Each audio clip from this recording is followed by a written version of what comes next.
Bem-vindos ao Da Capa à Contracapa. No livro Energia e Digitalização, Hugo Martins de Carvalho junta aos desafios da transição energética aos do aprofundamento digital da sociedade. O que deve a política pública garantir para guiar o país nesta transformação e como aplicar o trilema energético baseado na segurança do abastecimento, no acesso das populações e na sustentabilidade ambiental. Estas e outras questões estão no debate desta semana com o autor, Hugo Martins de Carvalho. Convidámos também o ex-ministro do Ambiente, Duarte Cordeiro. Muito obrigado por terem vindo aqui ao nosso estúdio. Hugo, vamos começar por si em relação a esta ligação entre os desafios energéticos e digitais.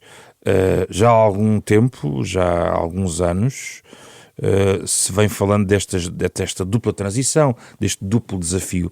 Em que estado é que ele se encontra neste momento? Muito obrigado e obrigado pelo convite. Eu parto de uma ideia que, na verdade, é mais uma constatação de factos do que uma ideia, de uma dupla transição, que também é uma dupla crise. Não é? E parte dessa constatação de dupla crise em que o mundo está em profundo conflito, não é por estar longe da nossa vista, noutros países muito distantes, que ele não está a acontecer. E, portanto, é um conflito armado entre países e num conflito climático que, eu, enfim, já perdi tempo demais até que gosta a discutir com negacionistas, portanto, nem tento sensibilizar ninguém, porque é um facto e acabou. E, portanto, esta ligação entre energia e tecnologia, que é sobre muito do nosso futuro, das nossas no sentido das oportunidades, é também muito sobre o que estamos a viver nesta dupla crise, que eu caracterizo num emaranhado de um nó sem pontas, em que temos países que deviam estar a cooperar para salvar o planeta e estão à guerra uns com os outros. Usamos tecnologia, por exemplo, que nos podia salvar. Eu digo sempre isto: algo que nos pode salvar é tecnologia, não é? Termos aprendido a fazer energia com painéis solares, por exemplo, é uma evidência disso. A primeira coisa que atacamos são centrais de produção energética nos países, as redes de transmissão de energia nos países e, portanto, a tecnologia que usamos para nos salvar também estamos a utilizar para nos destruir mutuamente e, portanto, é, no fundo, uma corrida em que muitos países estão para chegar em primeiro, mas numa corrida em que todos podemos perder porque cada um para o seu lado não conseguimos resolver isto, que é uma ligação entre energia, que é poder, e tecnologia, neste sentido, no fundo, a descarbonização com as soluções tecnológicas, não é? Mas também da energia com a desigualdade. Não é? Mas há alguns lugares do mundo onde a transição esteja a avançar de forma mais eficiente? Logo aqui, não é? E eu ia dizer precisamente isso, nós europeus, quando falamos de transição energética, falamos de aceder a energias limpas e de deixar de poluir e tudo mais, mas há muitos sítios no mundo, há milhares de milhões de pessoas no mundo, para quem a transição energética é deixar de queimar lixo para ferver um balde de água. Muita gente queima o que pode e às vezes nem a queimar o que pode consegue ter uma chama. E, portanto, para muitas pessoas a transição energética é sobre ter energia. E isso também é com tecnologia que se consegue. Portanto, no fundo, esta virtude de nós termos energia e tecnologia a nosso favor era o que nos poderia salvar e em muitos sítios do mundo e no mundo globalmente com estas duplas crises torna-se um emaranhado destes fios e, no fundo, num nó sem pontas não há um que puxe nos outros, não é? Não há um que manda nos outros. Temos que todos conseguir e, portanto, é um bocadinho isso. É daí que eu parto. E é daqui que também partimos, porque fui o primeiro a falar nesta conversa. Sim. Mas, enfim, depois os caminhos podemos abordá-los, mas é desta constatação de factos. É mesmo consensual esta transição no nosso país? É algo verdadeiramente consensual? É das poucas questões consensuais que temos no nosso país ou não? Muito obrigado pelo convite, agradecer também ao Carvalho pelo livro, acho que é importante e vamos ver ao longo desta nossa conversa que há aqui há uma confluência, não só relativamente àquilo que podem ser os objetivos estratégicos do país, como até à identificação das dificuldades de implementação. E isso é interessante a propósito do tema daquilo que podemos interpretar como do consensual. Consensual na perspectiva unanimista não é, certamente. É consensual na perspectiva de reunir consenso relativamente aos maiores partidos, àquilo que têm sido os partidos de governação, relativamente ao caminho que o país pode seguir e à oportunidade que significa, sim. E, aliás, se hoje nós temos resultados, também se deve ao facto de ter existido ao longo das últimas décadas alguma capacidade de análise incremental. A sensação que eu tenho, com diferentes, obviamente, perspectivas que existem sempre à medida que os governos vão mudando, mas a leitura que eu faço é sempre uma leitura não disruptiva, mas incremental, em que cada governo que aparece, no fundo, procura não destruir o trabalho que foi feito para trás, mas construir a partir dele. E isso nota-se em Portugal e por isso é que os resultados aparecem. Nem todas as áreas são assim. É isso, nem todas as áreas são assim. A questão é essa. E, portanto, quando eu digo consensual, quando nós olhamos, por exemplo, ao Plano Nacional de Energia e Clima, o Plano Nacional de Energia e Clima que este governo, com esta ministra, no fundo aprovou, não é muito distinto do Plano Nacional de Energia e Clima que, quando eu era ministro, coloquei em discussão pública, nomeadamente em Bruxelas, com uma pequena diferença em que aumentaram a ambição. Ou seja, na altura, se não me recordo, nós tínhamos como objetivo 49% de incorporação no consumo final de energia e este governo subiu para 51%, muito fruto do aumento da ambição no que diz respeito aos transportes. Diria que eu próprio, à data, não teria uma leitura diferente. Curiosamente, eu hoje, quando olho para o Roteiro Nacional de Descarbonização, que foi feito em 2019, ou pelo Plano Nacional de Energia e Clima, hoje, face até a um conjunto de constatações que nós todos temos relativamente às alterações geopolíticas na Europa, no mundo, às guerras, eu hoje consigo ter um maior distanciamento sobre o Plano Nacional de Energia e Clima, sobre o Roteiro Nacional de Descarbonização e sobre os pontos de equilíbrio que nós podemos chegar, se calhar até um bocadinho maior do que o atual governo e a atual ministra. Porquê?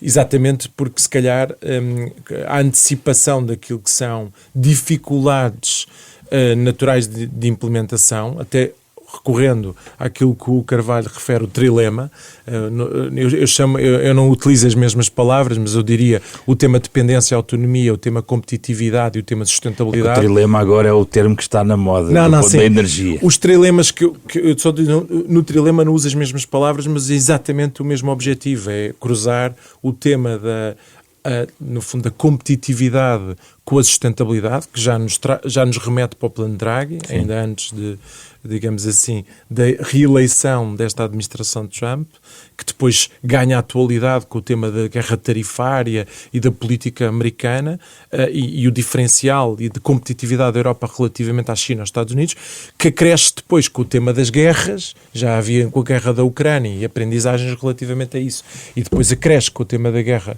no Irão, o tema da autonomia, o tema da menor dependência. Portanto, esse trilema realmente é claramente fundamental, e esse trilema aplicado àquilo que é a política energética nacional e aplicado àquilo que é, por exemplo, o roteiro de descarbonização, na minha perspectiva, exige-nos, se calhar, encontrar para as mesmas metas pontos de equilíbrio diferentes, pequenas variações, em que nós, se calhar, temos que acelerar e ser mais rápidos relativamente à implementação de umas matérias, e noutras, se calhar, vamos ter que esperar para que a maturidade associada a determinadas soluções seja conquistada, porque no imediato não é possível. De alguma maneira, o Hugo também fala disso, fala, sim, do tema da descentralização versus, no fundo, aquilo que é, no fundo, a resolução da nossa, no fundo, maior reforço das interligações. Ou seja, há aqui um conjunto há formas de nós chegarmos ao mesmo objetivo, sim, fazendo variações daquilo que são respostas. E eu penso que, nesse sentido, havendo esse consenso relativamente às metas e relativamente aos objetivos estratégicos, seja por uma questão de oportunidade competitiva, de atração de investimento, seja por uma questão ambiental para cumprir as metas das emissões, a verdade é que nós concordamos relativamente a esse consenso, relativamente à aplicação. Nós hoje temos que pensar se o contexto mundial não nos deveria fazer repensar os pontos de equilíbrio. Eu depois posso aprofundar esta dimensão. Sim, sim. E como guião, se calhar até podemos seguir o trilema, deste ponto de vista. Segurança de abastecimento, que também é um tópico que o aborda aqui no livro. E neste contexto, de facto, o panorama geopolítico, geoestratégico não ajuda. Quer dizer, deste ponto de vista há muitos desafios, e Portugal e a Ibéria também têm o seu quê de particular deste ponto de vista. Neste domínio, qual que seria a prioridade, o desafio mais premente deste eixo do trilema sobre a segurança de abastecimento? Eu queria-me ancorar aqui numa coisa que o Duarte acabou por dizer, agradecendo-lhe muito por estar aqui a debater este livro, e que é ilustrativa disto dos governos sucessivos terem construído uns a seguir aos outros, e que é nós concordarmos um bocadinho que o trilema energético está resolvido por natureza em Portugal. Ou seja, para muitos países será... nós queremos fazer energia mais barata para as pessoas, então se calhar temos que usar as instalações que já tínhamos, e então isso vai ser ou gás ou carvão, e portanto é menos sustentável, mas é mais preço. Se for mais soberania, pode ser menos preço e menos sustentabilidade, mas para nós, entre este triângulo, não é? E em que vários países se têm que posicionar, mais aqui, mais ali, da forma que podem, para nós este trilema é fácil, porque nós temos água, sol e vento como ninguém, e, portanto, energias limpas para nós são mais baratas, são mais soberanas e são mais sustentáveis. E, portanto, a nossa resposta ao trilema energético é uma que está dada politicamente, tecnicamente está dada. E por isso é que isto não é para técnicos, é para políticos, que era o que eu queria dizer. E, portanto, é para a parte política das coisas, que é a prioridade que me pergunta sobre a segurança de abastecimento, que para mim pode ser todas elas, porque afinal a forma de nós termos energia limpa disponível 24 horas por dia é nós resolvermos um bloqueio institucional que temos, e por isso político, no licenciamento e na aceleração destes projetos todos. Nós temos... Bloqueio político? Bloqueio institucional que pode ser resolvido por política. Política não é de políticos, é política de cidadão. Dos próprios cidadãos, de todos, cada um de nós tomar a escolha. Ilustre-me, por favor, o bloqueio. Olha, um bloqueio que eu podia fazer assim muito rápido. Quantos de nós ficam sensibilizados com... Olha, vai crescer um parque solar numa zona do país, no Alentejo, por exemplo. Não é? Até um caso prático. E porreiro para alguns. Ótimo, vamos fazer energia renovável. E talvez os mesmos de nós sejam os mesmos que se indignam depois de ver uma peça jornalística, como havia há dias na SIC, de um investidor holandês que tinha vindo fazer um turismo de habitação para o meio do Alentejo, e o parque ia-lhe estragar a vista. E pronto, houve um jornalista que foi fazer uma coisa. Esta coisa das renováveis não pode ser assim em qualquer lado. Então. Isto acontece com este exemplo, mas eu dou-lhe muitos mais. Nós temos nós que passamos por isso, nós temos uma linha de comboio em Portugal que não está eletrificada, porque faltam ligar 1200 metros de cabo elétrico. Está tudo pronto, falta ligar a ficha. E falta ligar a ficha porque supostamente existe um perigo de eletrocução de águia de Bonelli. E uma águia tem que tocar nos dois cabos, não é? De asas abertas não medirá 7 metros com certeza. Mas está chumbado, porque há o risco de eletrocução. Mas mesmo que tivesse que tocar, é melhor para determinada espécie a poluição que o comboio está a fazer? Nós temos... O Hugo aprovava? Aprovava direto. Temos outros parques, dou-lhe outro exemplo, temos parques chumbados por causa de estarem em terrenos com declive, em terrenos que não dá para plantar uma batata. O terreno, o solo em si já é classe C, não dá para fazer nada, absolutamente nada. E temos entidades que, com pareceres, e aqui é que é o problema político, não é? Muitas vezes entidades com pareceres não vinculativos, ou seja, já estão caracterizados como não vinculativos, é uma entidade que em princípio, ok, dá a opinião, mas depois quem está com a decisão na mão, ambiental, diz sim ou não. E o parecer não vinculativo desapareceu do nosso processo administrativo, porque todos são vinculativos. Porque depois há muito poucos técnicos, ou arrisco-me a dizer, não há nenhum técnico. Está a falar de um bloqueio da administração. Exatamente, no fundo, não há nenhum técnico aqui que diga eu vou contra este parecer não vinculativo, porque depois tem medo de dizer, mas havia aqui um parecer, o seu engenheiro foi contra um parecer. Deixe-me ouvir o Duarte sobre os bloqueios da administração. Portanto, eu acho que é isto que, está a ver, estamos a proteger o quê? é o solo, ou estamos a proteger o nosso futuro, dos nossos filhos com energia renovável? É por causa de um pássaro ou do solo? Duarte, como é que responde a estas questões? Andando um passo atrás, só para falar do tema da autonomia. Quando nós olhamos para a realidade e nós percebemos que o nosso país tem apresentado resultados a vários níveis. Podemos identificar 3 níveis de resultados que nos colocam como um país de referência. Temos resultados ao nível das emissões. Nós vamos ver aquilo que é no fundo, os relatórios da Agência Portuguesa do Ambiente sobre as emissões em Portugal, e nós somos dos países que está em linha com os compromissos que assumiu para 2030. Temos 38% de redução das emissões comparado com 2005, em linha com aquilo que era a trajetória de redução de compromissos. Nós temos hoje uma incorporação de energia renovável na produção de eletricidade e no consumo final de energia muito elevado. No caso da produção de eletricidade, somos o 4º país europeu. E temos tido recordes, ainda estes primeiros 3 meses do ano, se não me engano, 80% de eletricidade produzida por fonte renovável. Terceiro aspecto, a dependência energética, curiosamente. Nós hoje já tivemos 80% de dependência energética, hoje Portugal tem 66%, o compromisso que assumimos para 2030 foi 65%. Significa que todo o processo evolutivo que nós tivemos, somado o processo que nós tivemos de adaptação pós-guerra da Ucrânia, tem acelerado a redução da dependência, mas ainda assim são 66%. Agora a Ministra, e muito bem, veio assumir um objetivo ambicioso de passarmos a ter mais de 50% da autonomia de energia, em linha com os tais objetivos. Como é que nós podemos chegar lá neste contexto geopolítico com dificuldade? Nós temos que, de alguma maneira, por um lado, fazer o que o Hugo acabou de referir, nós temos que acelerar aquilo em que nós temos a certeza, em que nós temos capacidade rápida de implementação. Tudo o que é energias renováveis que são maduras, energia solar, nós devemos fazê-lo.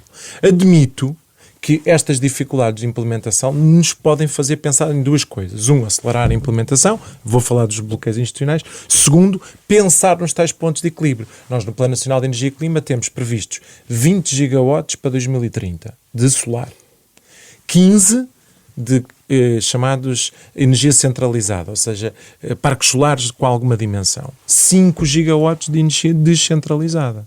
Eu hoje acho que, face às dificuldades de implementação do nosso país, seria de bom senso repensar neste equilíbrio, se calhar ser 12-8, em termos de centralizado e descentralizado. Acelerar o descentralizado, certo, criando alinhamentos de incentivos para ser mais rápido e tentar desbloquear os problemas institucionais no centralizado que nós eventualmente podemos ter. Outros aspectos, tentar o Governo também está a procurar fazê-lo, mas procurar acelerar nisto, armazenamento de energia, hibridização, que é no fundo aproveitar os pontos de ligação que nós já temos de algumas fontes de energia e instalar mais produção de energia com outras fontes para os mesmos pontos de ligação, procurar também a outro nível, que é naquilo que nós não conseguimos resolver, que é a tal dependência energética, diversificar as fontes, fornecedores, para não ficarmos dependentes de determinadas geografias. E, portanto, há um trabalho a fazer, e aí podemos-lo fazer individualmente ou em parceria com a União Europeia. Eu penso que ambas as coisas estão a ser feitas. Há muita coisa que se pode fazer para reforçar a autonomia, todas elas em particular. O que é que eu acho que é mais difícil fazer? Por exemplo, acho mais difícil, isto é válido para o trilema, porque eu estou a responder sobre a segurança energética, mas também estou a responder sobre o tema da sustentabilidade, para cumprir as metas, sim, e sobre o tema da competitividade. Certo. Eu acho mais difícil, hoje, olhar, por exemplo, para o eólico offshore e acreditar que nós vamos fazer 2 gigawatts de eólico offshore. É difícil. Porquê? Porque necessita de uma dimensão de subsidiação que é complexa, hoje em dia, de resolver. Para além de ser complexo do ponto de vista propriamente dito, esse sim é complexo porque nunca foi feito. Tem muito mais dificuldades ao nível da tecnologia, porque é uma tecnologia que é inovadora, de hoje para amanhã pode eventualmente ser mais barato, hoje ainda não é, também é do ponto de vista institucional. Nós nunca fizemos isto no mar. Agora, relativamente aos bloqueios institucionais, eu concordo inteiramente na perspectiva em que qual é o processo de decisão... Concorda que existem esses bloqueios, é isso? Que há um problema institucional do ponto de vista do processo de decisão. Eu já lá vou. Até porque, na realidade, nós tivéssemos alguma capacidade para ter um bocadinho mais de visão sobre a forma como as decisões são tomadas, isso também facilitava. Há vários problemas. Há um problema associado ao ângulo de visão sobre a tomada de decisão. Um membro do Governo toma decisões em função daquilo que as instituições da sua área preparam. Não é? Portanto, logo à partida tem essa limitação. Um projeto, não é? Neste caso em concreto, para ter uma avaliação de impacto ambiental, nem vai à decisão do Governo. São autoridades de avaliação de impacto ambiental que tomam essa decisão. E eles, mais uma vez, tomam as decisões em função da preparação técnica dos seus quadros técnicos relativamente àquela matéria. Muitas vezes essa decisão é feita relativamente ao histórico de decisão técnica. Não é feita relativamente à circunstância nem da prioridade que nós definimos relativamente a um tema, nem relativamente até à forma como esta decisão foi tomada no país ao lado. É a jurisprudência interna. O que aconteceu naquele uma caso das em coisas, particular... eu tenho dito que uma das coisas que eu acho que nós temos que tentar aproveitar a propósito da dupla transição, inteligência artificial, com o tema da sustentabilidade, é até que ponto é que nós não devíamos utilizar a inteligência artificial para abrir um bocadinho a amplitude da decisão.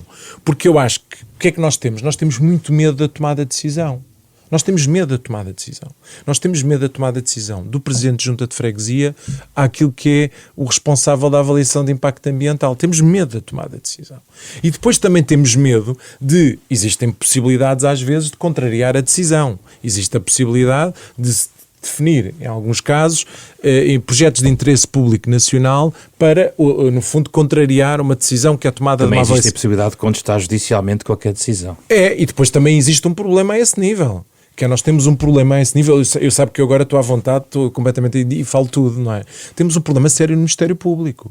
O Ministério Público, sem ter o mesmo nível de capacidade técnica de algumas instituições que nós temos a nível nacional, sente-se capaz de contrariar pareceres técnicos de entidades que têm uma preparação e um quadro técnico. Está a falar do ambiente e da energia, nesta área. Estou a falar de processos que vão entrar em bloqueio sem qualquer capacidade de análise por parte do Ministério Público. O Ministério Público não tem competências e, mesmo assim, considera muitas vezes que sente-se capaz de tomar partido relativamente a uma denúncia ou relativamente a uma avaliação sem ter capacidade técnica de análise. O que é preocupante também, mas isto para dizer, nós temos que, de alguma maneira, a forma como eu vejo para desbloquear o assunto é realmente alargar a amplitude de decisão técnica, no fundo, a partir de perceber se existem outro tipo.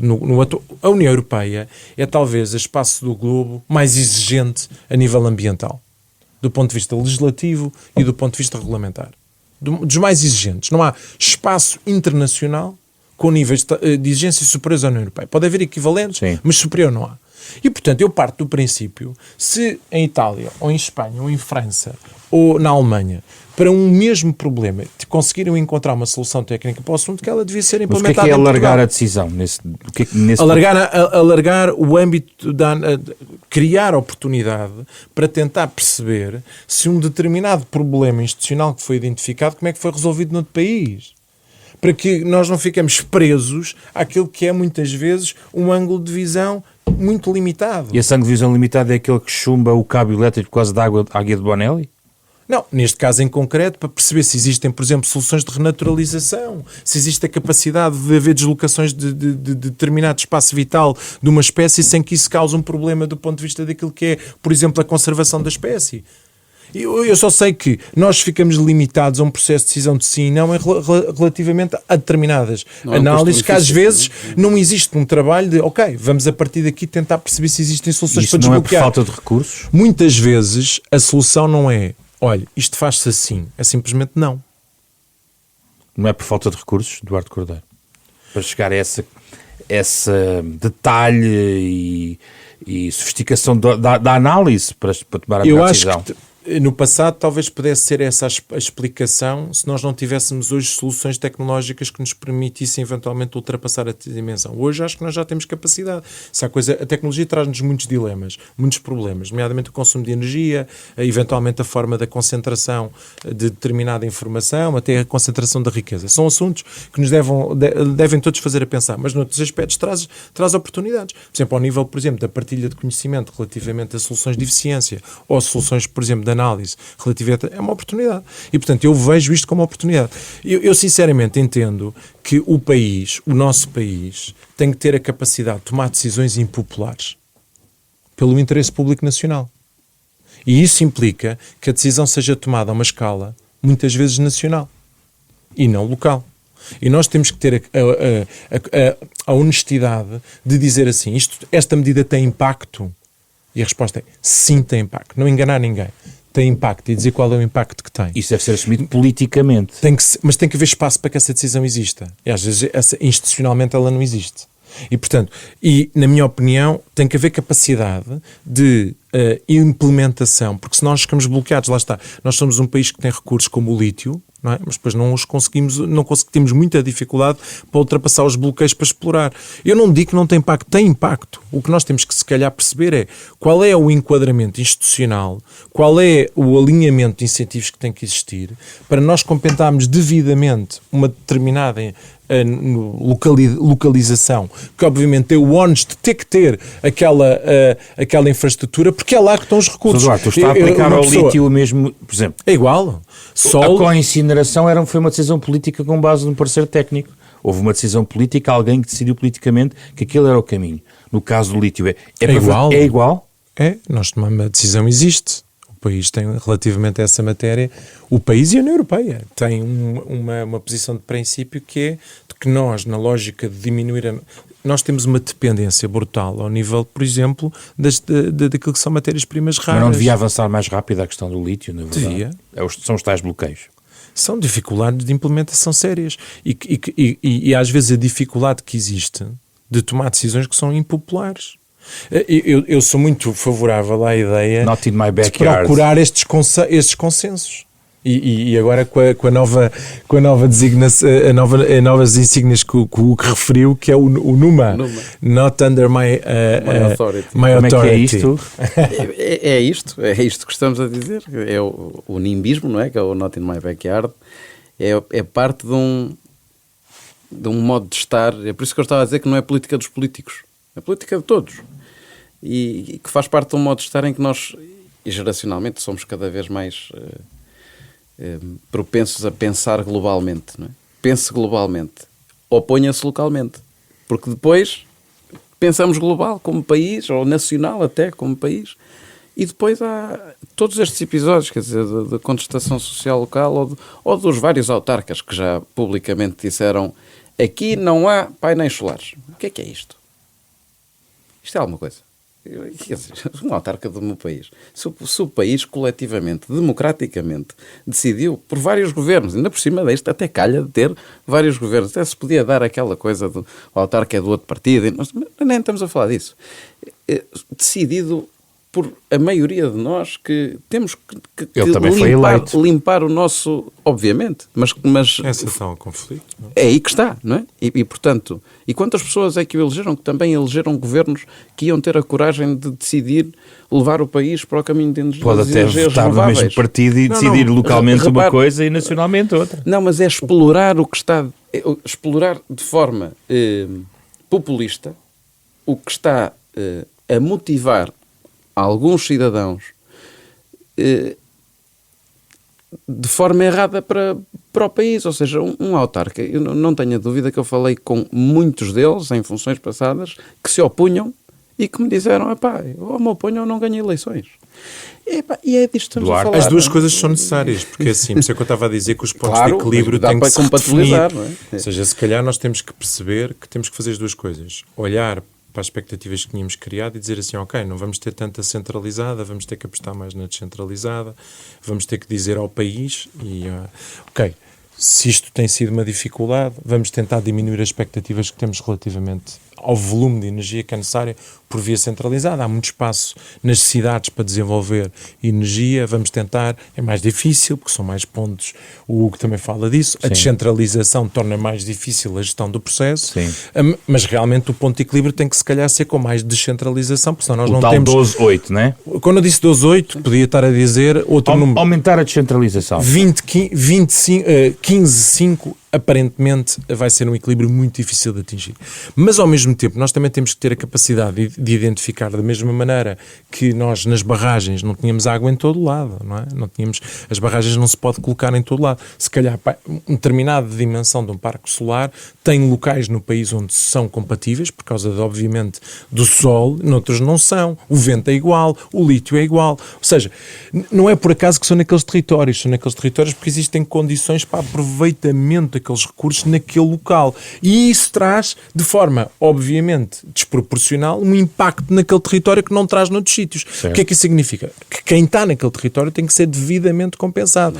E se hoje o equilíbrio de compensação não existe, no sentido, se é visto como insuficiente, então trabalhemos nisso, vamos procurar um consenso relativamente a esta matéria.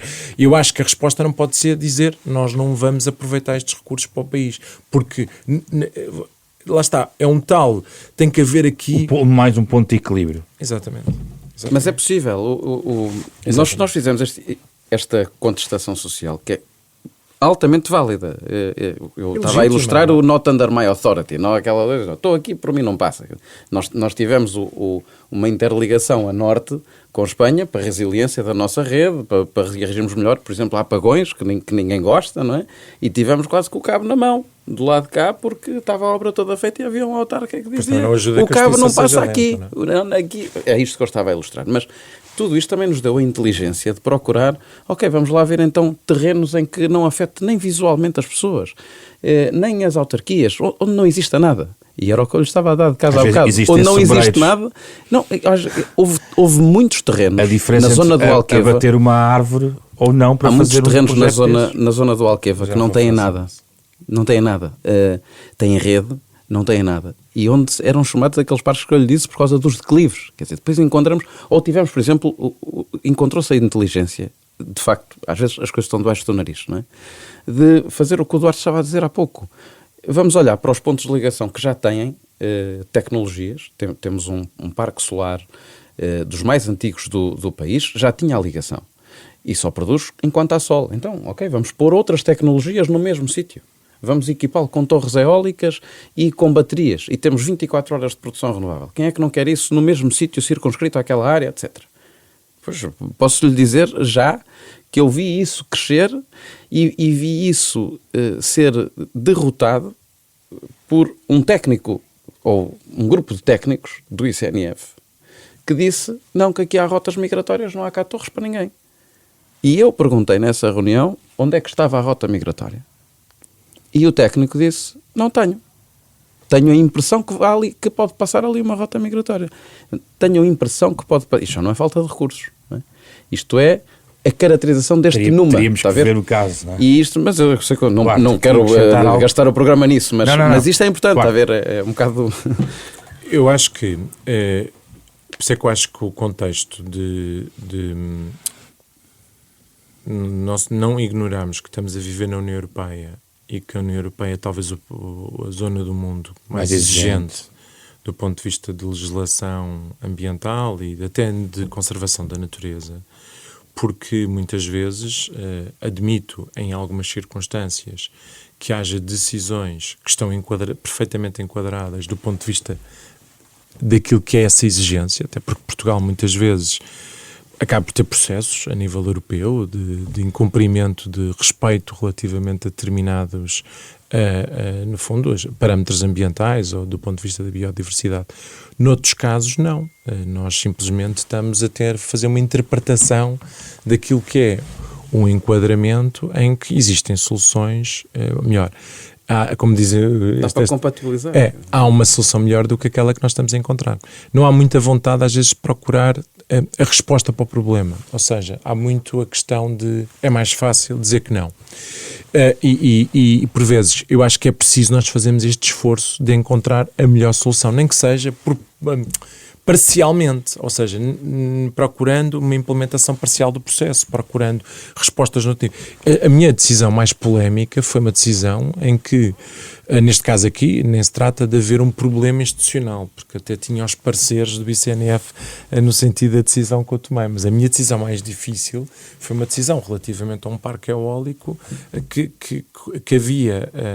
neste caso aqui um parecer do ICNF relativamente ao abate de sobreiros, um número razoavelmente significativo, que eram 1.800 e que tinham medidas de compensação, não eram 1.800, eram muitos deles eram sobreiros que no fundo ou tinham já problemas de vida, de saúde. e tinha uma compensação na casa da plantação de 20 mil sobreiros. E mesmo assim foi altamente polémico. E está em tribunal, e tem uma decisão que até foi contestada por algumas associações. Até recordo que a propósito desta decisão, percebendo que havia uma rejeição social, aquilo que foi feito foi, com o conjunto de ONGs e com o ICNF, repensar aquilo que são as chamadas medidas de compensação. E aumentou-se um conjunto de exigências, garantias bancárias, o número de árvores que se pode compensar, os locais onde a compensação ocorre, etc, etc. Mas em si, no seu espírito, quando toma a decisão, pensa também naquilo que estava a dizer, que é sim, mas pode ser feita outra solução que não seja dizer não à partida. Naquele caso estava a recomendação existia. Já havia existido. Pronto, e portanto, e o que me leva a... Mas não houvesse... A decisão foi polémica, eu não andei para trás com a decisão. Eu não andei para trás com a decisão foi altamente polémica, fui altamente criticado em tudo o que era órgãos de comunicação social. Eu não voltei atrás com a decisão. Eu disse assim, daqui para a frente podemos eventualmente pensar em outras soluções, e criou-se um grupo de trabalho para poder repensar para a frente. Mas eu não andei para trás com a decisão. Agora, hoje em dia o que acontece é que perante esta pressão, há muita gente que anda para trás. Politicamente, por causa do custo político que isso tem. Sim. E o que eu estou a tentar dizer é que às vezes... não teme isso, pois não? Porque, repare, eu temo o contrário. Eu temo que o país não ande para a frente. E para mim é mais importante que o país ande para a frente do que eventualmente eu estar preocupado naquele contexto com a minha popularidade. E nós temos que de alguma maneira tentar encontrar ângulos em que estas decisões sejam possíveis de ser tomadas. Naquele caso eu podia tomar aquela decisão porque havia um enquadramento técnico que me permitia. Sim. Mas de todo modo, em muitos casos, o que acontece é que, pronto, começa a haver, porque essa impopularidade afeta-me a mim, mas também afetou o ICNF, também afetou os técnicos que fizeram aquele parecer. Não sei se da próxima eles fazem o mesmo parecer. E, portanto, nós temos que criar um clima saudável de discussão relativamente a estas matérias. Nem sempre é fácil. Eu digo-te, neste caso em concreto, eu digo que é assim, há limites, claro, e os limites para mim têm muito a ver com essa dimensão daquilo que é irreversível. Aquilo que não é potencialmente irreversível e que tem possibilidade de ser encontradas soluções, nós devemos tentar encontrar uma solução. Porque senão porque repare, é difícil num país como o nosso, nós temos estes recursos, nós temos que os aproveitar. Obviamente, eu não digo que temos que aproveitar a qualquer custo, mais uma vez eu insisto na ideia que nós temos que mudar. Até vou mais longe, por exemplo, eu vou falar de 2 pontos de equilíbrio. Já falei, que é o Plano Nacional de Energia e Clima, o tema da centralizada versus descentralizada, é particularmente evidente. O Hugo, no livro, fala de outros. A questão do armazenamento, a questão dos equilíbrios associados ao que nós produzimos, ao que conseguimos ter através de interligações. Há várias formas de encontrar pontos de equilíbrios.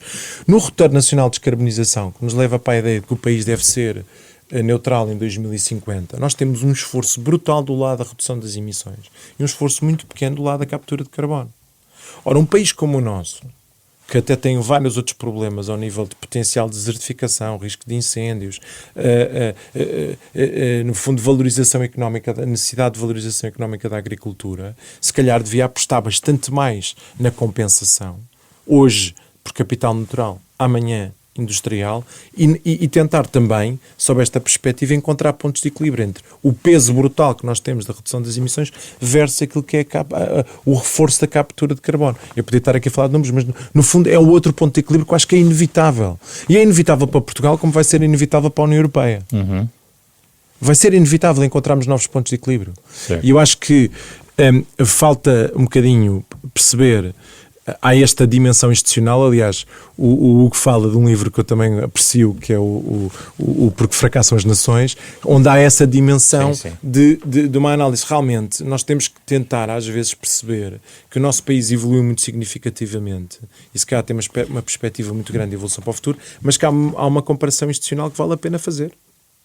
O Hugo quer acrescentar aqui algum ponto?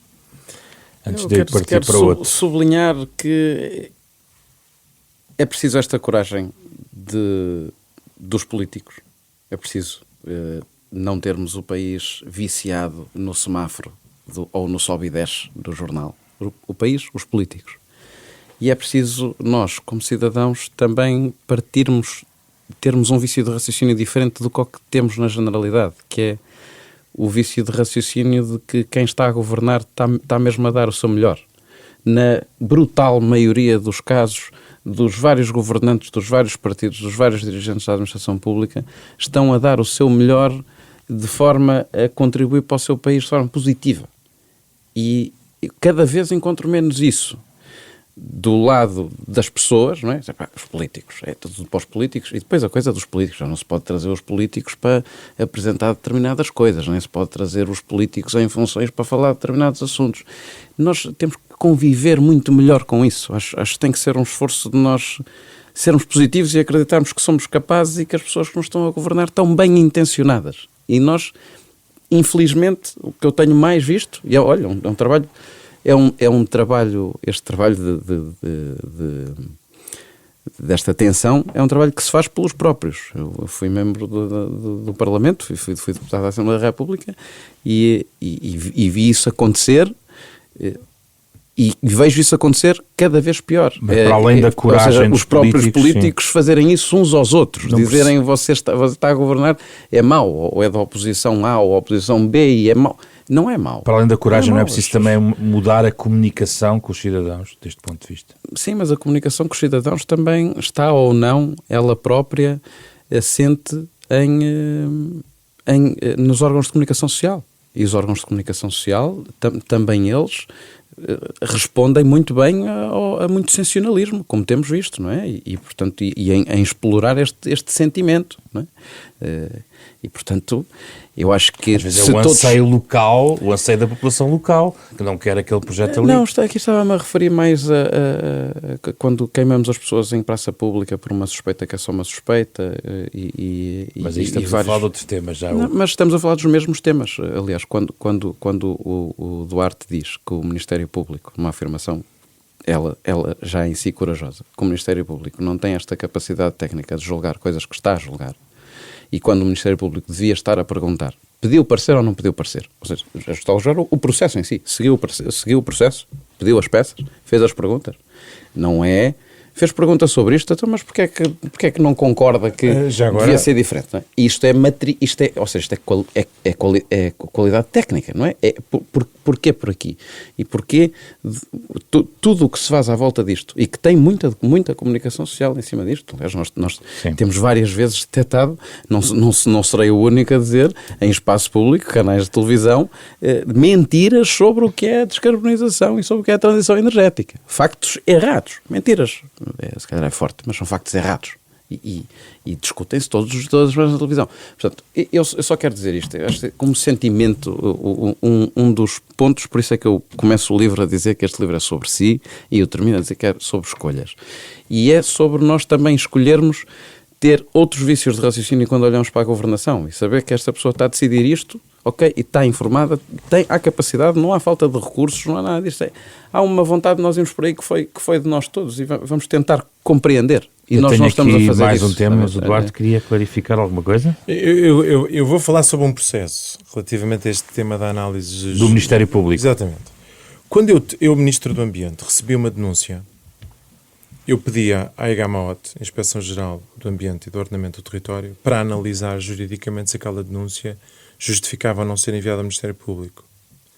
O IGAMAOT fazia uma análise com enorme capacidade técnica e de competência e se justificasse, enviava ao Ministério Público. Se não se justificasse, porque se identificava que, por exemplo, que aquela denúncia não reportava objetivamente a nenhuma falha técnica que tenha existido no processo administrativo, nem relativamente a nada que pudesse ser considerado um crime ambiental que não fosse passível de ser punido pelo próprio IGAMAOT, nomeadamente relativamente a multas ambientais, etc.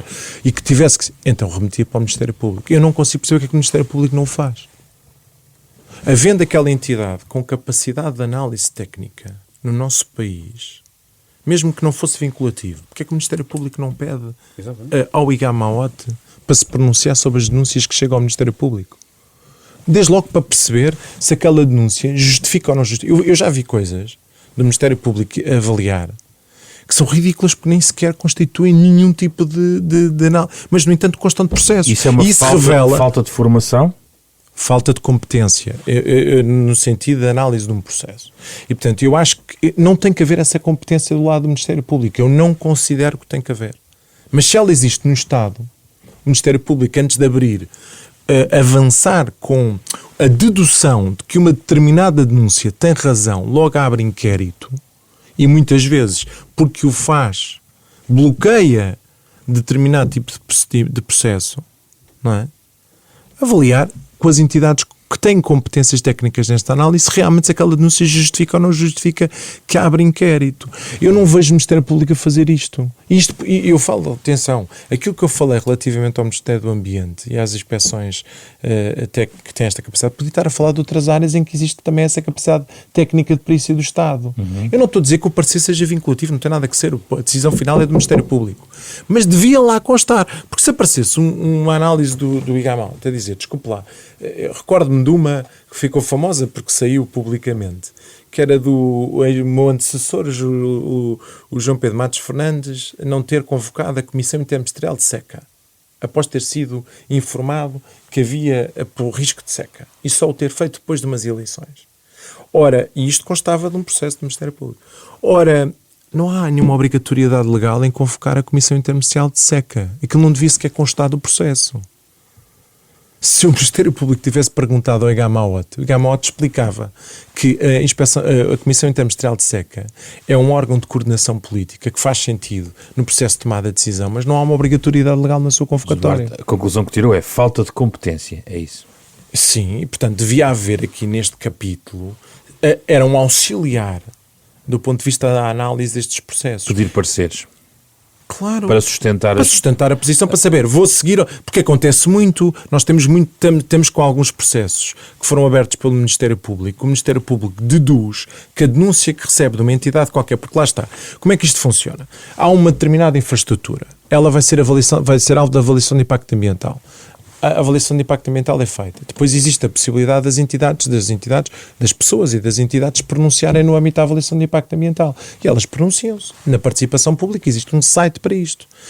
Quem toma a decisão tem em consideração o processo participativo e a opinião das entidades que se manifestaram contra. Só que às vezes, mesmo assim, considera que vale a pena a avaliação de impacto ambiental ser favorável. O que é que acontece no nosso país? Judicialização. Eu participei do ponto de vista administrativo. A decisão não foi favorável, eu vou no fundo, fazer uma participação, uma denúncia, anónima ou não, relativamente ao processo. Aquilo que deveria ser feito pelo Ministério Público é perceber se o processo foi bem conduzido ou não. Só no caso de identificar que há uma falha no processo, um procedimento, é que devia eventualmente dizer, ok, eu ponho do lado da denúncia porque considero que houve aqui uma falha. De outra maneira, não devia. E é aqui que eu acho que o Ministério Público, muitas vezes, não tendo competências para fazer determinado tipo de avaliações, pronuncia-se. E para mim, o que fazia sentido era o Ministério Público recorrer a perícias que estão preparadas para isso antes de tomar uma decisão final. No limite, até podia manter a decisão. Sim. Não ponho isso em causa. Só acha que nós colocamos-nos a nós próprios numa posição difícil do ponto de vista da análise destes processos. Também o Ministério Público tem problemas de tomar decisões impopulares. Arquivar denúncias, por exemplo. Sim. Só terminando com a questão da eletrificação da sociedade, que acho que é um tema que também valia a pena ainda aqui explorar, que também, no fundo, aqui está ligado a esta opção que o país e que as sociedades têm neste momento. Como é que avaliação faz do caminho que temos feito até agora e se entram aqui bloqueios? Como é que isto avança à velocidade a que eventualmente é desejável ou é projetado por aqueles que o defendem? Eu faço uma avaliação muito positiva do caminho que temos feito. A única coisa que eu quero, e é que está patente em tudo, é que seja mais rápido. Não é? E porque ser mais rápido não é só responder a uma evidência que temos de um impacto enorme no consumo, mas é porque mais rápido o caminho da eletrificação e de termos mais energias limpas também é a forma mais rápida de ficarmos imunes a crises energéticas que temos visto nos últimos anos. E, portanto, quanto mais rápido fizermos isso, melhor estaremos. Não está a ser feito de forma tão rápida? Fazer de forma rápida tudo o que precisamos vai implicar mobilizar milhares de milhões de euros de investimento. Não é? Nós, se pensarmos, eu digo isso no livro um bocadinho a brincar, não é? Com o nosso fim de dia, que chegamos a casa, mandamos umas bocas no WhatsApp, vemos qualquer coisa na Netflix e, enfim, vamos ver a foto de Natal de 2016 para mandar à malta e não sei o quê. Tudo isso está disponível numa enorme, gigantesca, num gigantesco sistema de infraestruturas, de dados, de consumo energético, tudo isso, feito uma vez, consome tanto como um frigorífico 4 meses. Não é? Dizermos obrigado ao ChatGPT gasta 3 garrafas de água, cada vez que o fazemos. E, portanto, nós temos que nos equipar para isso, porque não queremos ficar sem o que a indústria tecnológica se especializou, que é fazer sistemas, todos os sistemas, para todos nós deixarmos de fazer tudo. E, portanto, eu penso que temos que ir muito mais rápido por causa fundamentalmente destas 2 razões. Porque é que não estamos a fazer, ou qual é o caminho para o fazer? O caminho para o fazer é mobilizar muito dinheiro para ser investido em infraestruturas ou de produção de energia, ou em interligações a outros países, ou em reequipamento das infraestruturas que nós já temos, ou em rede, ou em rede, exatamente, ou em rede que nós não temos ainda para levar rede aos sítios onde podemos produzir energia e produzir energia nos sítios onde temos rede. Não é? Tudo isto implica esta brutal mobilização de investimento e de capital que eu acho que tem que vir, só pode vir e só pode ter sucesso se nós formos um país que deixe esses projetos florescer e acontecer. E não querendo voltar a bater na mesma questão tecla, dos bloqueios. Isso só existe se nós, já não é só os bloqueios institucionais, só existirá tanto quanto nós quisermos. Tanto quanto cada um de nós... Podemos não ter dinheiro para isso. Reagir, e não temos. Nós sozinhos não temos. Mas estamos num espaço internacional que é dos mais exigentes e dos com mais vontade de o fazer. E ainda bem, porque sempre que os países que dominaram ou que lideraram a economia mundial foram sempre países que tiveram acesso a muita energia, não é?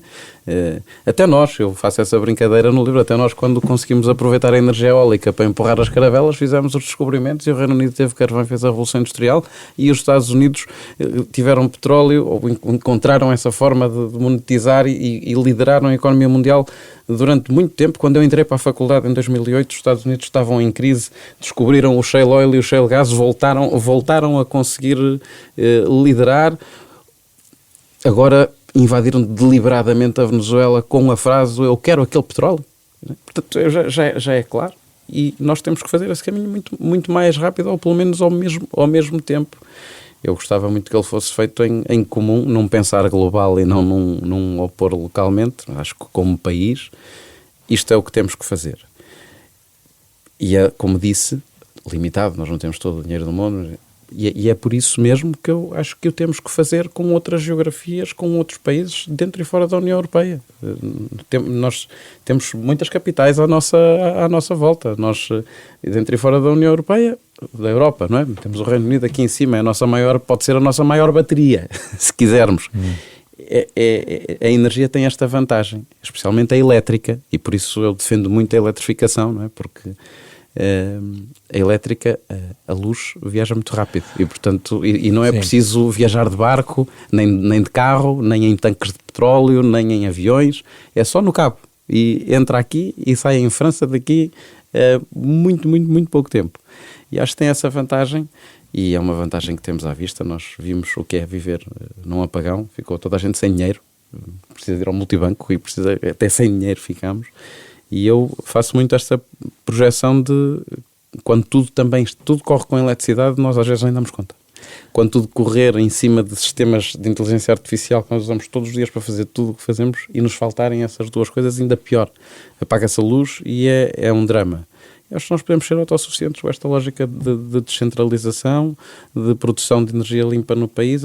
Acho mesmo isto, acredito mesmo profundamente nisto. Se nós, como sociedade, escolhermos cada um de nós no dia-a-dia, mas escolhemos sermos militantes disto, de querermos isto para o nosso país, eu acho que podemos ser o país mais rico da Europa em 2040. Duarte, não tenho dúvida nenhuma. Como é que se faz a eletrificação sendo tão vultuoso, de facto, este investimento? Parte deste investimento é privado. Eu diria mesmo a grande parte deste investimento é privado. Eu acho que há uma dupla dimensão que convém analisar, que é, em primeiro lugar, e o Hugo também fala disso no livro, nem tudo é eletrificável, e há uma parte que nós temos consciência de que a solução passa por descarbonizar através de gás renovável, nomeadamente grande indústria. Depois há uma segunda dimensão que diz respeito à forma como nós, por um lado, à medida que vamos eletrificando a sociedade, através desde logo de um conjunto de hábitos que nós vamos tendo, já vou falar dos transportes, mas esse é o mais evidente, ou mesmo esta dimensão das empresas, nós temos que perceber se conseguimos mais do nosso sistema elétrico, com redes, com inteligência, na forma como gerimos, com aproveitamento de pontos de ligação já existentes, com baterias, não é? Como é que nós maximizamos a rede que temos, mas depois inevitavelmente vai-se colocar a pergunta de mais fontes de energia e mais rede. E aí existe essa necessidade, especialmente quando, para um país como o nosso, este ciclo industrial representa a potencial fixação no nosso país de indústria que precisa de fontes renováveis. Portanto, isto é uma oportunidade também de atração de investimento direto estrangeiro e de fixação de investimento no nosso país. E depois há várias questões aqui que o refere, que é, portanto, a medida da nossa ambição também pode estar relacionada com a medida do nosso desenvolvimento económico. Se nós quisermos realmente fazer das energias renováveis um fator de atração, talvez o principal fator de atração de investimento estrangeiro, então nós temos que naturalmente ter capacidade para desenvolver a rede que temos e a produção de energia. Depois há uma segunda dimensão, que é uma dimensão muito importante, que é o tema de todos os sistemas, aliás, temos uma relação entre dependência, por um lado, e ao mesmo tempo competitividade. Nós fazemos parte do mercado ibérico de energia. Sim. Tem uma vantagem enorme em muitos aspectos, porque temos acesso a energia mais barata a mais horas do dia. Por outro lado, podemos ter problemas como os que tivemos no apagão, claramente, que revieram do país vizinho. E, portanto, mas, ao mesmo tempo, temos que ter a inteligência de perceber que Portugal e Espanha estão muito limitados do ponto de vista das interligações, porque não há forma das interligações com a França se desbloquearem. E o Hugo fala, ok, mas isso não significa que nós devemos parar por aqui.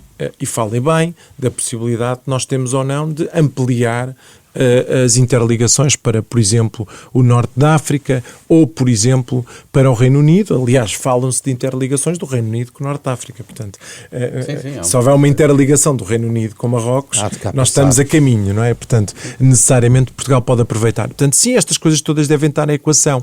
Há realmente uma falta de aprendizagem a nível europeu, pelo menos quando aconteceu a guerra da Ucrânia e agora, não sei, relativamente à oportunidade que representa a Península Ibérica de fornecer energia competitiva para o resto da Europa. A França tem o bloqueio porque tem nuclear e tem receio dessa competitividade que Portugal e Espanha representam face à necessidade que tem de manter no fundo a opção do nuclear, tem receio dessa competitividade, mas quer dizer, no espaço europeu devia haver uma estratégia que compatibilizasse as preocupações de França com o desenvolvimento natural de Portugal e Espanha. Portanto, o tema da eletrificação depois tem muito a ver também com setores. Transportes. Os transportes, por um lado, eu acho que há aqui uma dupla dimensão. O transporte tem que passar para transporte mais coletivo e menos individual. Nós não vamos querer ter 3 milhões de carros elétricos como temos hoje 3 milhões de carros a diesel. Portanto, nós vamos ter que tentar diminuir na medida do possível. Isso está a ser feito. O país está em todo lado a avançar com projetos de eletrificação. Não, e só projetos de transporte pesado de passageiros eletrificado. Portanto, seja metros, seja comboio. Portanto, concluir este ciclo de investimentos, torná-lo realmente acessível às pessoas, para que as pessoas não tenham tanta necessidade de utilização de transporte individual, mas depois no transporte individual procurar que a eletrificação prossiga. Falta aí uma rede, falta aí...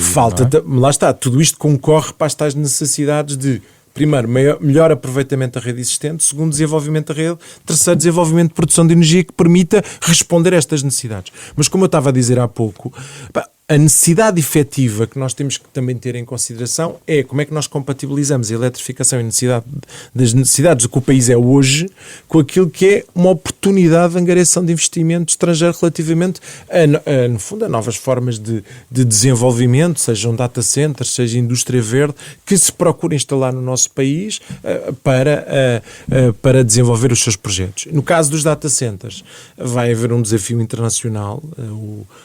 Há realmente realmente o consumo dos data centers é impressionante e vai ter que haver aqui uma lógica global de análise das oportunidades. Eu acho que Portugal, sendo um país da CPLP, há enormes oportunidades no continente africano. Eu acho que nós temos que ajudar à evolução institucional do ponto de vista de um conjunto de países para, onde existem oportunidades, tentar distribuir aquilo que eventualmente pode ser as necessidades de consumo, para não haver um excesso de concentração dessas necessidades de consumo em determinadas zonas globais, quando existem oportunidades de produção de energia noutras zonas. Portanto, porque a deslocalização de determinadas infraestruturas dessas também pode significar desenvolvimento económico para esses países. E, portanto, devia haver aqui uma dinâmica internacional. Realmente estamos a viver um mundo ao contrário, porque no momento em que precisávamos de maior... não há grande concerto. Começa a haver, há muitas dificuldades de coordenação institucional a nível internacional. Quer dizer mais alguma coisa para fechar sobre os data centers? Os data centers consomem tanto como o Japão, já. E portanto, é um problema que não é nosso, é global, e eu acho que aí tem que ser feito um esforço internacional, até porque eles têm que ter uma granularidade, têm que estar espalhados por vários sítios do mundo, não podem estar todos no mesmo país, e portanto aí é tudo esforço internacional de geografias, é exatamente o que o Eduardo estava a dizer. Temos de ter atenção a esse consumo de eletricidade e de água, porque é um enorme tema, como eu acabei de dizer. E até o Sam Altman pediu a toda a gente para não deixar de dizer obrigado ao ChatGPT, porque isso era um positive reinforcement do sistema, para saber que está certo ou que está errado, e portanto, no fundo, quase deixem lá a água, depois a gente preocupa-se com isso, e eu acho que, enfim, é inevitável que nós vivemos cada vez mais assentes em cima de data centers e de centros de computação, vamos dizer. A aposta do país necessariamente nisso, no deve e no haver economicamente, eu percebo que não seja, enfim, não sejam infraestruturas que trazem centenas ou milhares de empregos. Tem que ser QB. Eu acho que o Eduardo estava a dizer sobre a nossa aposta na mobilidade tem muito mais espaço em Portugal, tem um espaço brutal em Portugal para florescer, para descarbonizar e para eletrificar, não é? Se pensarmos, olha, eu sou de Viseu, para apanhar o que eu sou da terra em que se diz, não há comboio em Viseu e tal, mas eu tenho comboio em Mangualde, demoro menos tempo a chegar a Mangualde do que demoro de minha casa ao Oriente aqui, portanto é preciso um comboio, uma linha de caminho de ferro até Viseu, ou posso aproveitar uma estrada que já tenho e ter um pequeno autocarro elétrico a ir até lá num instante? Sem dúvida. Portanto, há toda uma economia para explorar aqui nestes sítios todos do país. Não precisamos estar à espera que se faça o caminho de ferro até não sei onde. É uma discussão muito viva no país, mas nós já temos rede. Eu acho que essa inteligência não tem faltado. E como não tem faltado essa inteligência no país, na política, como temos mais de 20 anos de doutoramentos, mestrados, ciência nas cabeças de tanta gente deste país, e como eu tenho 30 e poucos anos, já vi o filme da Lamúria do que não fizemos algumas vezes, eu gostava muito que acreditássemos que este é um caminho, ter energia limpa, competitiva e soberana, no nosso caso, que é o trilema energético resolvido. Sim. E mais barata, é o caminho para termos muito mais indústria, muito mais economia e sermos mesmo, que eu acredito que possamos ser, que é um dos mais ricos da Europa em 2040. E eu, enfim, não sou catastrofista, detesto que o país muitas vezes esteja assim, viciado no catastrofismo, na coisa negativa, e eu acho que, enfim, a mensagem que eu quero deixar é que se tivermos uma escolha, cada um de nós, e se soubermos para onde vamos, e se soubermos que por aqui que estamos a ir a um sítio bom, então vamos tentar fazer isso pensando nacionalmente e globalmente, e não opondo localmente, ou no nimbismo, ou no not under my authority, como cidadãos do país. e da Europa. Obrigado, Hugo. Hugo Martins de Carvalho, autor de Energia e Digitalização, As Escolhas da Transição, mais um ensaio da Fundação Francisco Manuel dos Santos, que é parceira da Renascença neste programa semanal da Capa à Contra Capa. A versão completa da nossa conversa sempre em podcast, neste programa que tem genérico original do pianista Mário Lajinha. Fizeram o programa esta semana Rui Glória, João Campelo, Ana Marta Domingues e José Pedro Frazão. Na próxima semana voltamos para conversar sobre outro tema neste programa.